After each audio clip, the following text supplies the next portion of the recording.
Pre svega, Dejane, hvala na pozivu da budem u ovom društvu i da kažem prosto kako izgleda iskustvo Biosensa kada je reč o valorizaciji znanja.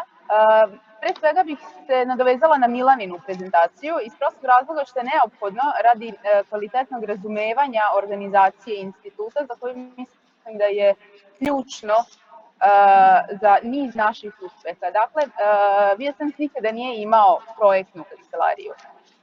Od samog početka oformljen je Centar za inovacije i razvoj poslovanja kao jedini nenaučni centar u institutu. Zbog čega je to tako? Iz prostog razloga što projekte ne smatramo svrhom samo po sebi, već projekte gledamo kao na alat koji nam u stvari služi za postizanje određenih ciljeva i postizanje ostvarenja naše strategije. Tako da su projekti samo recimo način na koji se finansira jedan deo zaposlenih u institutu.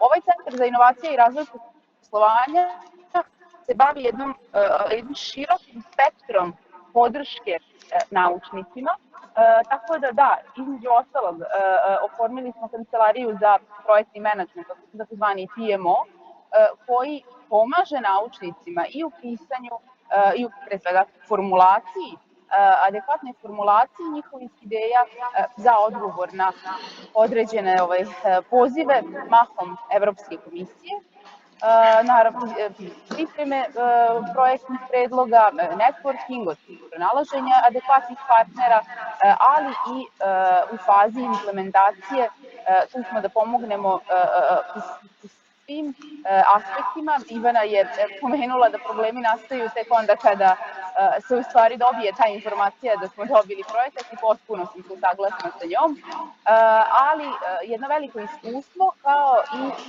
licencirani projektni menadžeri su tu da znanjem, iskustvom, različitim alatima prosto pomognu naučnicima. Pored toga, pre nekoliko godina, tačnije 23. oformili smo i kancelariju za transfer tehnologije. Ona je izuzetno značajna, dakle mi jesmo imali ono o čemu je Milana pričala, razne procedure, pravilnike i tako dalje, međutim nedostajala je ta mentorska podrška. Nakon otvaranja kancelarije, pored toga što smo naravno radili na projektima koji su težili valorizaciji znanja, mi smo podržavali naučnike kako u otvaranju spin-off kompanija, ali i u raznim drugim vidovima prvo zaštite intelektualne svojine i kasnije upravljanja tom intelektualnom svojinom. Trudimo se da to radimo na jedan sistematičan i strateški način.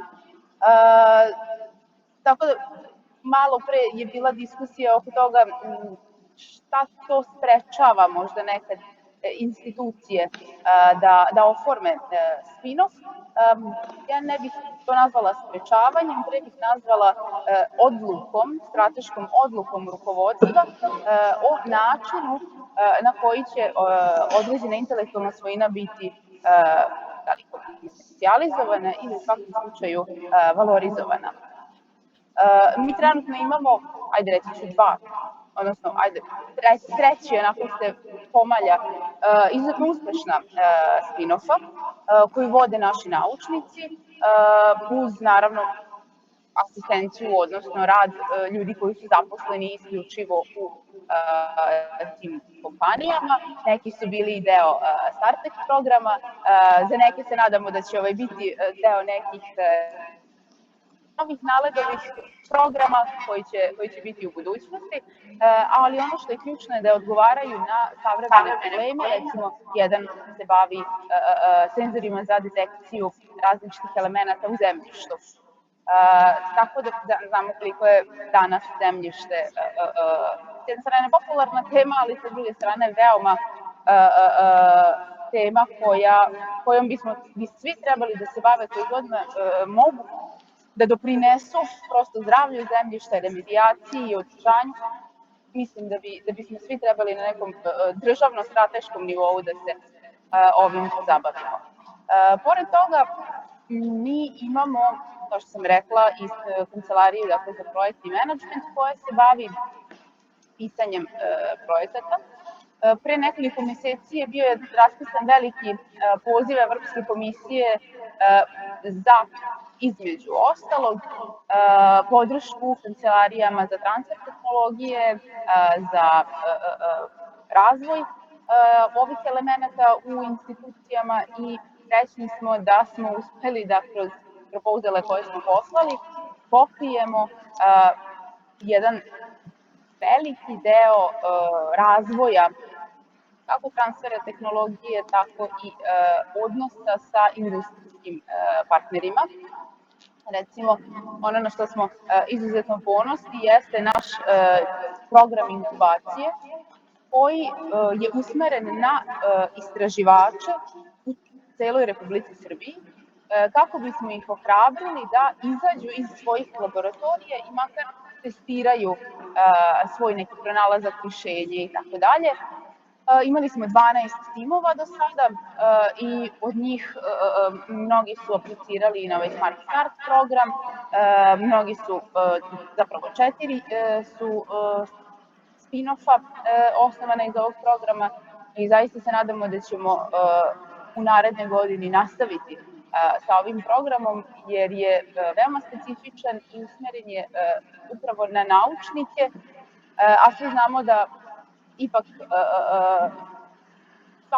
svaka ptica leti svome jatu. Dakle, startupi najviše vole da uče od startupa i da jedni od drugih, takozvani peer learning, da jedni od drugih kupe primere dobre prakse, isto tako i naučnici prosto najprijatnije se osjećaju u svom prirodnom okruženju, dakle u jednom istraživačkom institutu, tako da se nadam da ćemo uskoro imati novu generaciju koju ćemo podržavati. Kada je reč o evropskim projektima, da, mi smo fokusirani mahom na evropske projekte. Između ostalog, tu je A-Wish projekat gde smo u saradnji sa Carnexom unapredili sistem koji je kompanija već imala i pre saradnje sa nama. Dakle, ovaj program saradnje akademije i industrije je bio sensu strateški važan, jer ne želimo da naši naučnici rade isključivo na fantastičnim radovima koji će biti objavljeni i publikovani sa visokim impact faktorom. Mi ipak želimo da taj impact bude na terenu. Konkretno u ovom slučaju,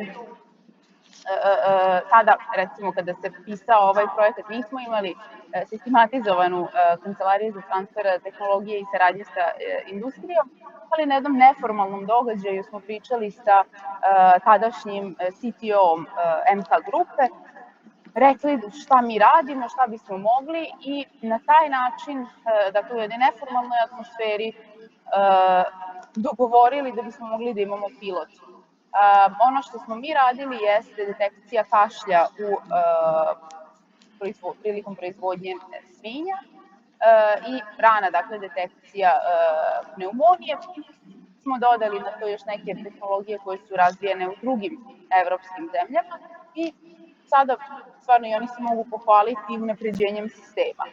Nama je to najveća satisfakcija i u budući ćemo se takođe truditi da i naučnike ohrabrimo da na ovaj način pristupaju inovacijama, ali i da nas, dakle, ne naučnike koji radimo u institutu, na pravi način informišu o tome šta bi njihove inovacije, koje bi to probleme njihove inovacije mogle da reše, kako bismo mi mogli dalje da ih plasiramo na tržište. Neko je danas spomenuo da li startupima ili akademskim institucijama nedostaje sales.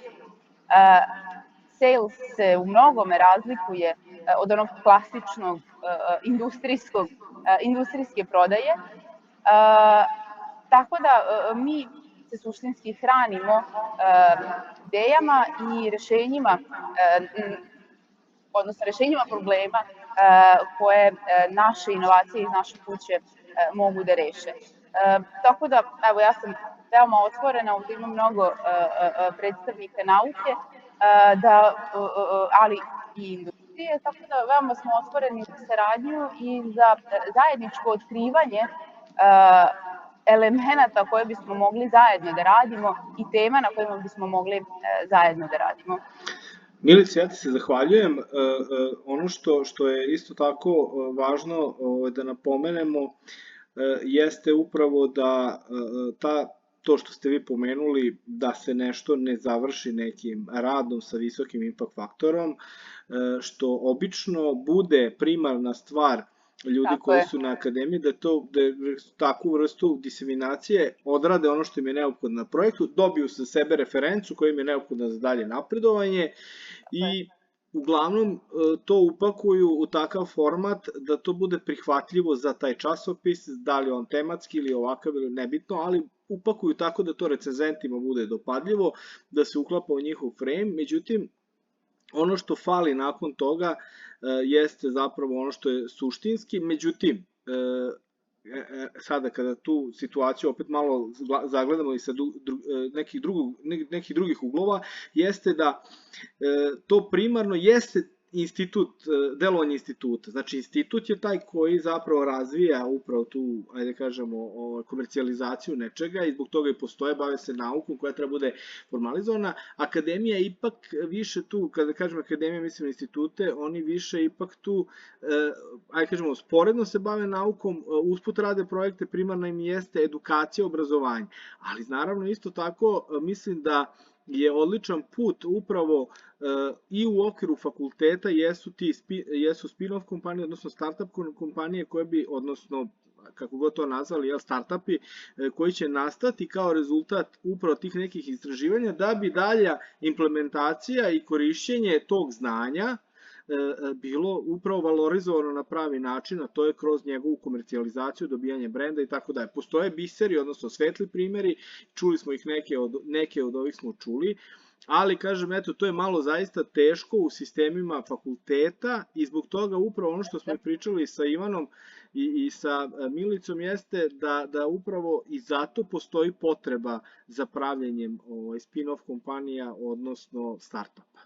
Ja ti se, Milice, zahvaljujem i drago mi što si se priključila, vidim da si u putu, ali u suštini ovo je jako nezahvalan period i zbog toga smo se odlučili za snimanje, pa ćemo upravo i neke delove biće objavljeni u smislu da kolege mogu da pogledaju i na neki način ostavit ćemo u opisima vaše kontakte u slučaju da neko želi da vas kontaktira iz nekog razloga sa nekim pitanjem i tako dalje.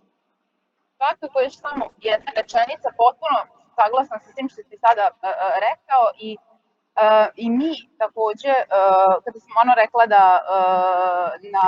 pokušavamo na sistematičan način da odredimo koji je to inovacioni kapacitet instituta i šta dalje sa invencijama, dakle da li ići u publikaciju radova ili ići put komercijalizacije. Dakle, u tom slučaju mi zaista, postoji čitava komisija koja uz naučnike određuje u stvari dalji put invencije. Tako da nije uvek jednoznačno da se ide na spin-off ili da se ide isključivo na publikaciju radova, mnogo je kompleksnija priča, ali o tome možemo na nekom drugom panelu.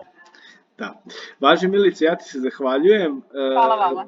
Pa se čujemo dalje, ako želite možete ostati, ako ne, u svakom slučaju imat ćemo posle snimke ove radionice. Ja bi sada pozvao kolegu Krstana Kešelja koji je isto tako dolazi sa poljoprivrednog fakulteta i sada nešto da kažemo o nečemu što je možda interesantno u poslednjih nekoliko godina, to je razvoj veštačke inteligencije i upravo implementacija takvih rešenja u nešto što je vezano za nauku, što u mnogome može da pomogne, pa Krstan, eto, drago mi je da ja lično ne znam da li smo se upoznali, ali na preporuku kolege Stamenkovića mislim da je došao predlog da upravo vi predstavite, odnosno da prezentujete te vaše rezultate vezane za modelovanje gde koristite veštačku inteligenciju. Dobar dan svima, tako je.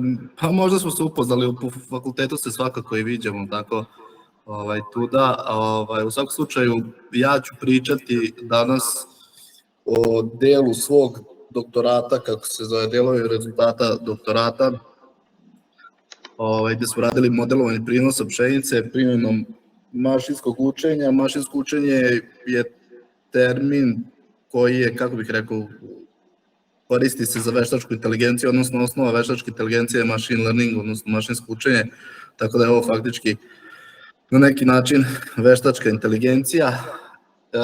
Samo što modelovanje prinosa nije nešto novo, to je već rađeno, kolege iz Biosensa i rade na tom polju.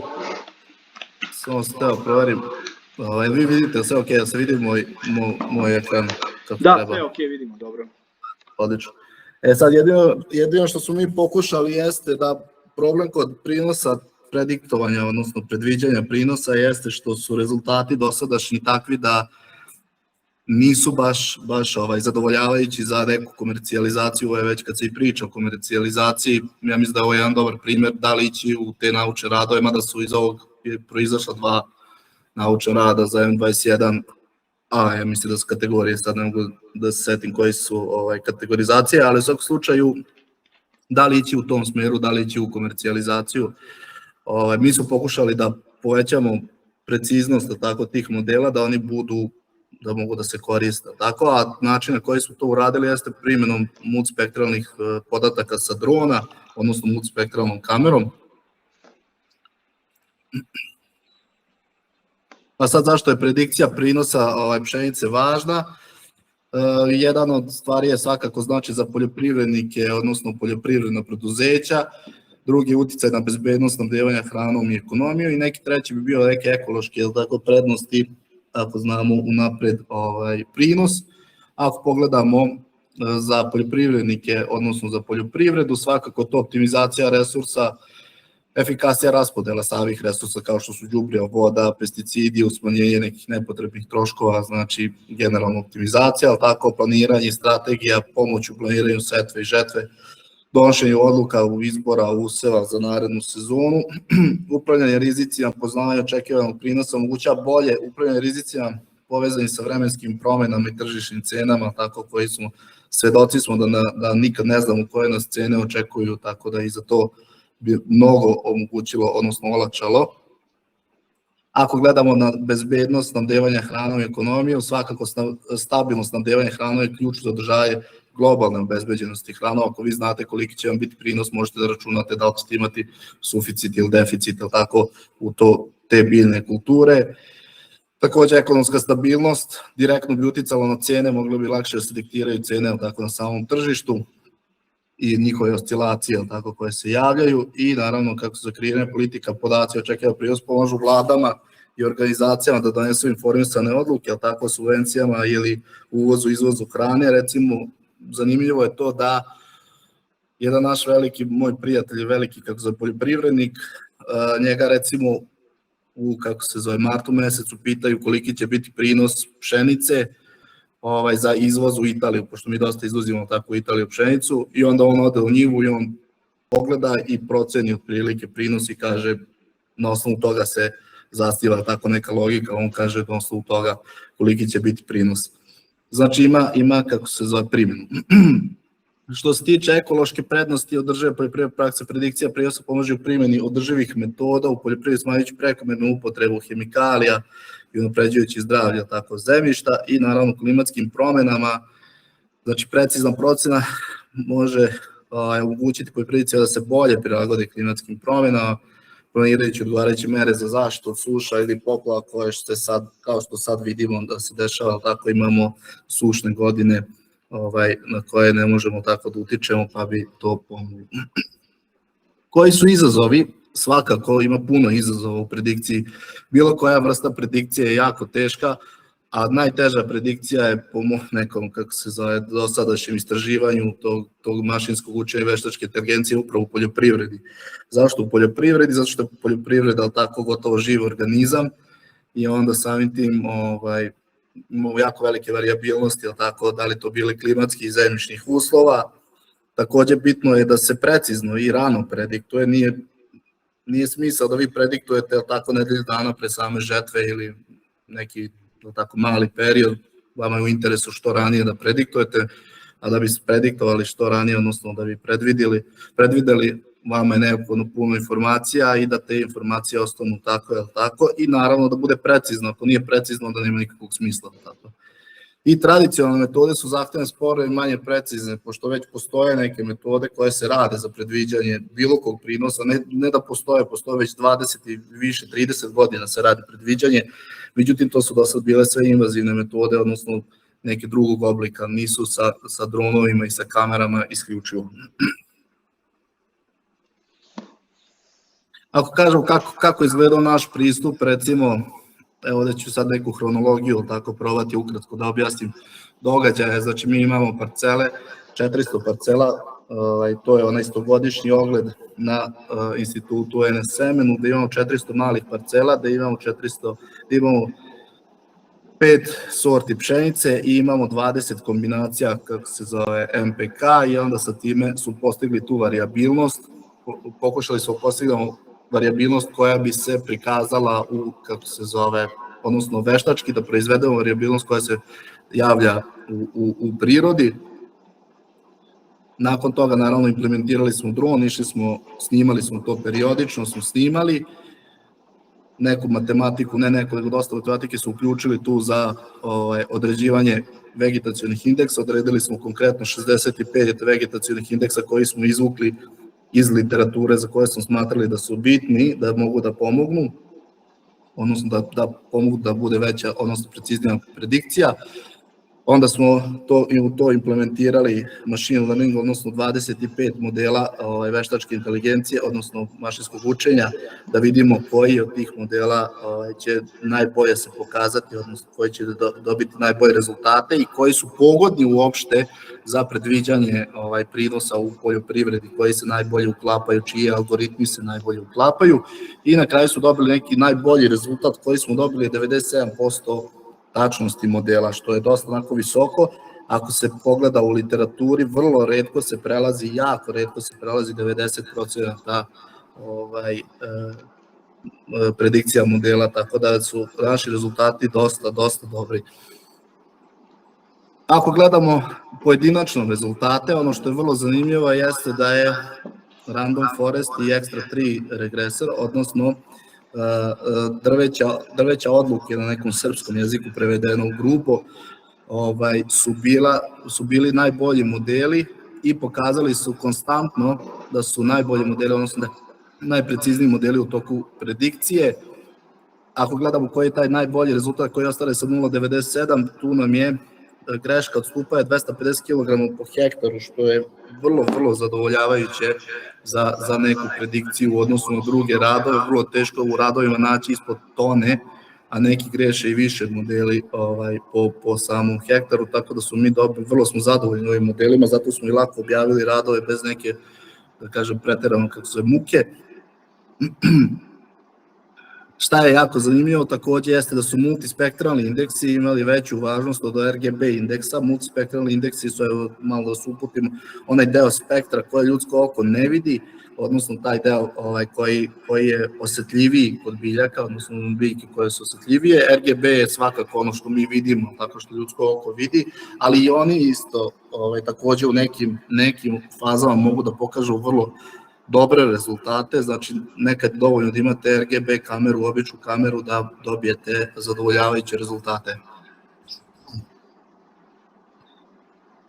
Naravno, ovo je sve u kontrolisanim uslovima, to treba imati u vidu, mi smo dobili vrlo zadovoljavajuće rezultate, ali smo dobili tako na eksperimentalnom polju, to treba imati u vidu da je to mali, kako se zove, broj parametara, iako se to meri u hiljadama podataka, to je mali broj podataka posebno za veštačku inteligenciju, odnosno za machine learning, da bi imali neku konkretniju predikciju. Što više podataka, svi znamo iz statistike, to će biti tako preciznije, odnosno tačnije, tako da je smisao neki da se to unapredi. Način na koji bi se unapredio jeste svakako primjena dubokog učenja i to prema radovima kojima sam pročitao i s kojima mislim da se takođe slažem, jeste da je kombinacija, recimo, ovo što smo odredili mi, odnosno drveća odluke tih Extra 3 i Random Forest modela sa nekim neuronskim mrežama, odnosno konvolucionalnim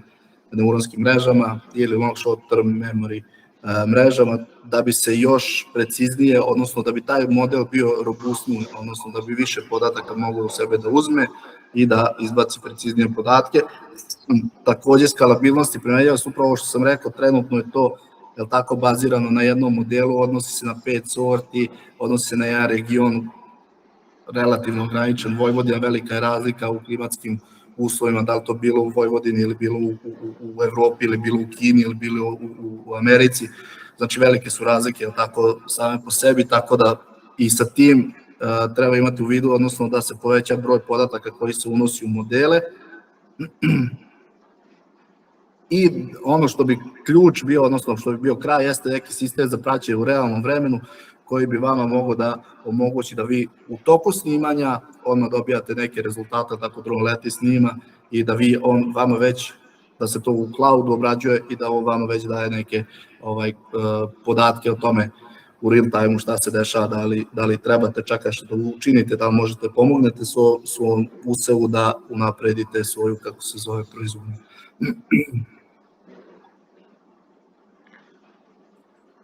Naš zaključak je da za razliku od drugih publikacija koje u modele uključuju sastav zemljišta, količinu padavina, zbir, temperaturu, visine biljaka, znači dosta nekih drugih obično invazivnih metoda za određivanje, za predikciju prinosa pšenice. Mi smo to radili sa multispektralnim indeksima, odnosno sa dronom koji ima multispektralnu kameru i samo na taj način smo dobili tačnost modela do 97%, što je onako dosta dobar rezultat.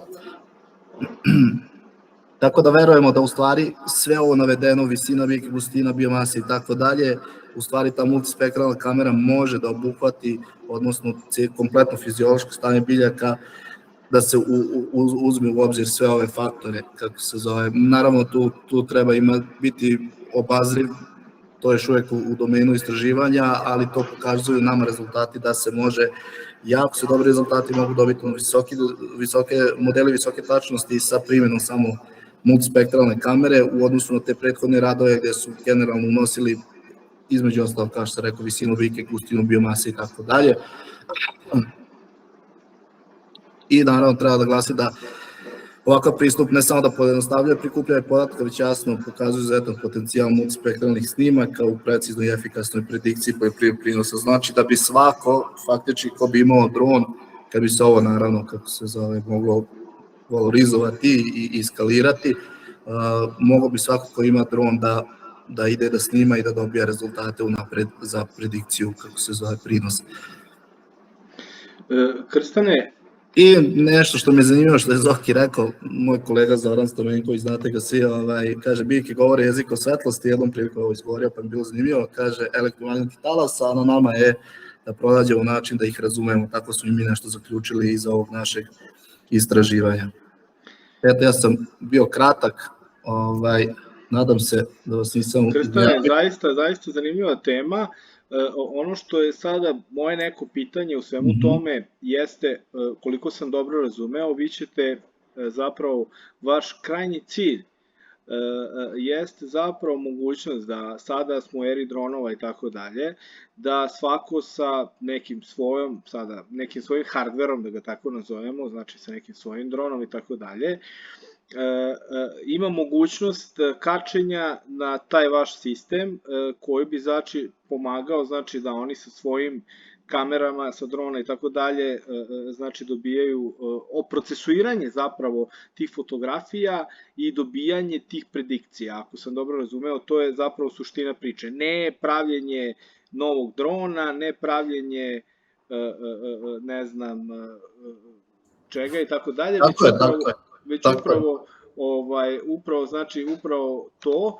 A ono što je isto tako zanimljivo, tu ćete morati onda isto tako da uđete u tu neku proceduru vezano za određene, ajde kažemo, određena patentiranja, u kako god to mi definisali i tako dalje, ali znate na šta mislim, znači neke pravno-formalne odnose i naravno da vidite kako ćete to dalje, ali siguran sam da ogroman potencijal postoji, jer upravo vi izlazite znači iz nečega što je manje invazivno, trebalo bi manje da košta i tako dalje, ali brzina je ta zapravo, brzina donošenja odluke je nešto što je vrlo važno, upravo što ste pomenuli šta upotrebiti, u kom momentu i tako dalje. I to je nešto što mislim da ima veliki potencijal. Ja ću zloupotrebiti sada ovu mogućnost, padale su mi razne ideje tokom slušanja vašeg izlaganja, između ostalog jedna od njih je bila, znam da su, na primjer, pošto se između ostalog bavim i lovstvom i nekim stvarima vezano za divljač, znam da su, na primjer, štete koje se pojavljuju od divljači isto tako jedan od ozbiljnih, ajde kažemo, izazova, pogotovo kod kuće koje se bave naplatom, odnosno valorizacijom štete i tako dalje, kod tih bože kako se zovu kuća, znači koje se bave osiguravajući kompanije. Da. Uglavnom, suština priče je da bi ovako nešto moglo, znači da uz određene izmene, ja sad opet kažem imam ideju koja bi možda mogla da posluži kao neki, ajde kažemo, vodič, ali vi već imate neku tehnologiju, već imate neku, ajde kažemo, razrađenu metodologiju koja bi mogla da se nadogradi u tom smislu da sada dobijemo upravo te predikcije, jer su tu jako važne. Znate kako, kad se neka šteta desi, jako je bitno vreme kada se izađe i kada se izvrši procena i to je nešto, i ne samo kod ovoga, mislim da vam je ovo primenljivo, pogotovo kod sad ovih, da kažemo, šteta koje se dešavaju zbog elementarnih nepogoda. Znači, gde vi možete upravo, ukoliko posjedujete snimke, znači koji su načinjeni u nekom ranijem istorijskom momentu, da sada nakon snimanja određenih fotografija usled nastale štete, da li je ona od divljači ili od, ne znam, meteoroloških faktora, vi možete dobijete opet brzo neku procenu, gde nema onda nezadovoljstva ni od strane farmera, a s druge strane ni od tih nekih osiguravajućih kuća koje se trude naravno svaki način da to minimiziraju i mislim da je to zaista isto jedna zanimljiva možda tema koju bi eto mogli da pokušamo možda i da pričamo na tu temu, da bude neki projekat ili šta god, ali eto, kažem, sad mi je palo na pamet, možda je tako, nama ono što fali ovde jeste na poljoprivrednom fakultetu, možda smo previše zaronimo u samo neke stvari i okruženi smo nekim ljudima koji su direktno vezani za ono čime se mi bavimo, a ta možda interdisciplinarnost je nešto što je vrlo kruciozno, jer onda tako dolaze do raznih ideja, tako da eto, ja se zahvaljujem, zaista je za mene bilo ovo inspirativno. Ako mogu samo da se dovežem, mislim, odlično je, kako se zove, zapažanje vaše, to što ste rekli, vezano za sve. Samo bih hteo da kažem da, u principu, ja sam ovde konkretno pričao o predikciji prinosa, ali ona je kao, kako bih rekao, kao indirektno može da radi još neke stvari. Naravno, da određuje ako imamo štetu neku novonastalu, da li nastala ona usled elementarnih nepogoda ili usled recimo gaženja i uništavanja useva usled tako divljači, tako da mnogo stvari može da se radi i skroz se slažem za to da treba da se malo interdisciplinarne nauke, da se radi o tome, da se uvezujemo, jer ja recimo ja sam mehanizator, tako? Ali sam išao na neke kurseve za veštačku inteligenciju, izvršio sam taj machine learning, konkretno sam, mislim, poenta mog doktorata je ta veštačka inteligencija, taj machine learning. I onda kad sam počeo da se bavim time, shvatio sam koliko to uopšte nije implementirano kod nas, ali zašto nije implementirano? Zato što ako razgovarate sa IT-evcima, oni će reći da oni nemaju uopšte ideju za šta bi mogli da koriste. A onda kada kako da kažem, kad naš čovek ode i kad se pozabavi i kad nauči to, onda on shvati gde bi sve mogu da koristi. I sad ovo sad što sam ja ispričao, nije ni čudo što u vama otvara neke ideje koje mogu da se koriste, jer jako puno stvari može da se, primjenom konkretno dronova koji su vrlo mobilni, nisu skupi i oni mogu da prikupe puno podataka, vam treba puno podataka za veštačku inteligenciju i onda se to s jedno s drugim jako lepo spaja i onda jako puno stvari može da se kako se zove, radi u budućnosti na ovu temu. Može čak i termalne kamere da se stave pa da se prati stanje stoke, svašta nešto može još da se radi tu i da se prikupljaju te podaci i da se sa mašinskim učenjem, odnosno veštačkom inteligencijom, da se dobijaju fantastični rezultati i radovi i patenti, tako da tu je jako puno, kako se zove, opcija koje ja vidim. Naravno ja ne mogu sve to raditi, pogotovo ne mogu sam, kako se zove, ali jako puno stvari može da se uradi. Tako da ako bilo koga bilo šta zanima što se tiče machine learninga i kako bi mogli to da se iskoriste neki njihovi podaci, ja vam stojim na raspolaganju uvek, tako da možete me pitati slobodno. Evo sad, upravo još jedna mi ideja pala na pamet, pošto si pomenuo termalnu kameru. Mi inače ovde imamo na Departmanu za stočarstvo odgajivačku organizaciju koja između ostalog organizuje smotre životinja da bi se izvršilo tako njihovo prebrojavanje, utvrđivanje i tako dalje. Često imamo problem sa nekim autohtonim vrstama koje se drže na otvorenom. To znači drže se nekim, ajde kažemo, na livadi ili negde, nisu u objektima i tako dalje. I onda često postavlja pitanje, bude izazov kako prebrojati, kako to sakupiti i tako dalje. Možda upravo ovo što ste pomenuli sa dronom, znači gde imate razvijen AI model da prepozna da li je u pitanju krava ili u pitanju tele ili u pitanju ovca sa određene visine i tako dalje, može da da neku sliku gde vi možete ugrubo da vidite stanje zapata, brojnost zapata na određenoj, ajde kažemo, nekoj površini koju je sad nemoguće ili jako skupo ili nezahvalno u vremenskom okviru organizovati, a s druge strane da imate neki, ajde kažemo, dokumentovan dokaz o svemu tome. To je nešto što je nama isto tako, na primjer, jako važno, jer svede se na kraju to da verujete da je neko izašao na teren i upisao neki broj i tako dalje. Jasno. Ok. U principu, samo još jedna stvar, ja se izvinjam što se sad malo dosta, ali zanimljivo mi je ovo. Hoću kažem samo još jedna stvar. Znači, vrlo često ne postoje ti modeli. Znači, mi bi bili prvi koji razvijamo te modele. Tako da, ako budete hteli tako neka snimanja, to može da se uradi i onda se on razvija faktički model i onda se bude među prvima koji razvijaju te modele koji mogu da prepoznaju upravo te stvari. Da. Ok. Mislim da ćemo imati još, kažem, tema za razgovor što se tiče, ajde kažemo, ovog polja, tako da ja vam se još jednom zahvaljujem i sada bih pozvao profesoricu Kseniju Čobanović da nam ona kaže nešto vezano za njeno iskustvo kroz laboratoriju za ispitivanje mleka. Ksenija, izvolite.